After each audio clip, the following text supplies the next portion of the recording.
Okay. Magluluto ako ng lasagna, guys. Yan. So, ito yung white sauce niya. Ayan. Very creamy siya. So, dito, hindi ko na pinakita kung ano yung mga ingredients, pero easy lang naman din siya. So, naglagay ako ng 60 grams na butter.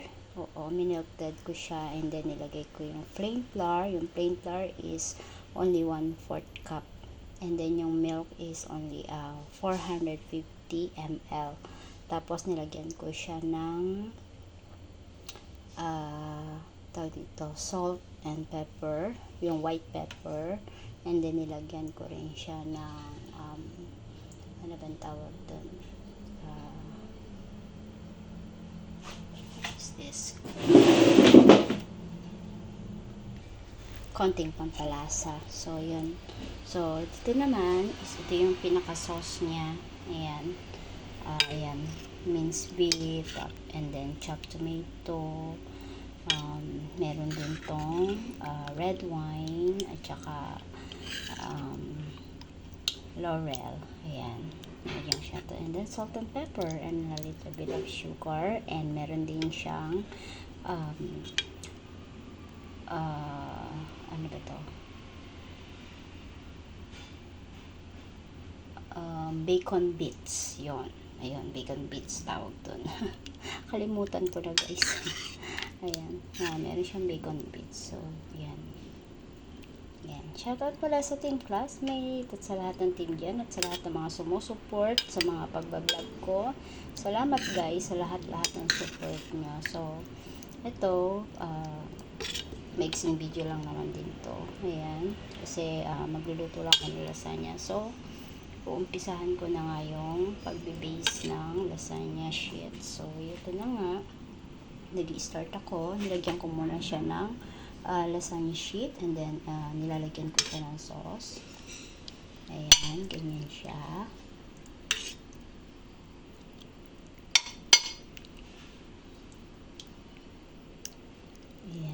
Maaga ako nagluto kasi maagang darating ang alaga ko, tsaka may show. And then, yung white sauce, lalagyan ko din siya ng white sauce. Ayan. Lalagyan ko siya ng white sauce. Ayan. Ayan. Ayan. And then, papatungan ko lang din siya ulit ng lasagna sheet. Ulit siya. So, yan, pinatungan ko ulit siya ng lasagna sheet. So, ilalagay ko na lang ulit yung sauce. Ayan. Ayan. Yung bolognese ang tawag dyan. Ayan, yung bolognese dito ulit. Ilalayer-layer. Continue lang yung paglalagay. Ganyan lang din. Ayan. Ini-spread ko lang siya lahat para lahat malagyan. Kasi, hindi ko napakita yung kundi nitong sauce na to kasi yung amo ko ang nagluto nito.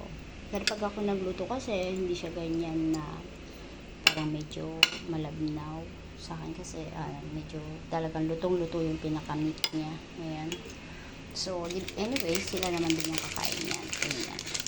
So, lalagyan ko ulit siya ng sheet sa ibabaw. Ito na yung, hindi, lagyan ko muna siya ng white sauce. Para pare-pareha sila may white sauce. Pwede namang wala.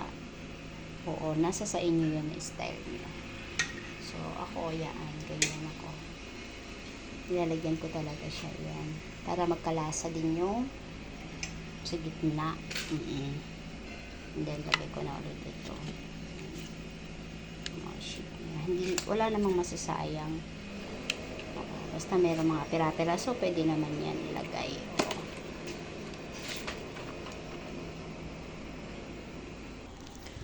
Nagbusan ako ng sheet na ganitong klase. So, ito is Barilla.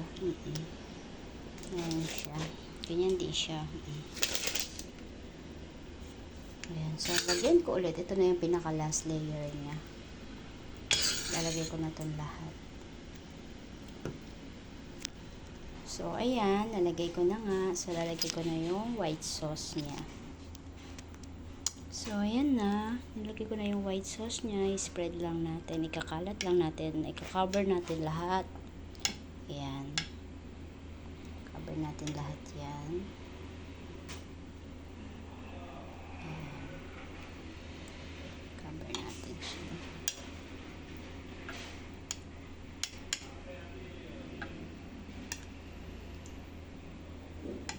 Charles. Ayan. Ayan. Tapos, lalagyan ko na lang siya ng parmesan cheese sa ibabaw. Ayan, may ano na siya, may parmesan cheese. Ayan, may parmesan cheese siya. At inan ko na itong oven, 180. Ayan. Ayan siya. Sintin ko lang uminit. So, iluluto ko siya ng mga 20 to 25 minutes kasi maagang darating si Lukat, maaga rin siyang aalis, may party silang pupuntahan, kaya sobrang busy talaga ngayong araw na ito hindi ako nakasupport sa mga naka-live. Sorry guys. Ayan na pala siya, luto na ang lasagna. Ayan guys, luto na siya. Ganyan siya. Thank you for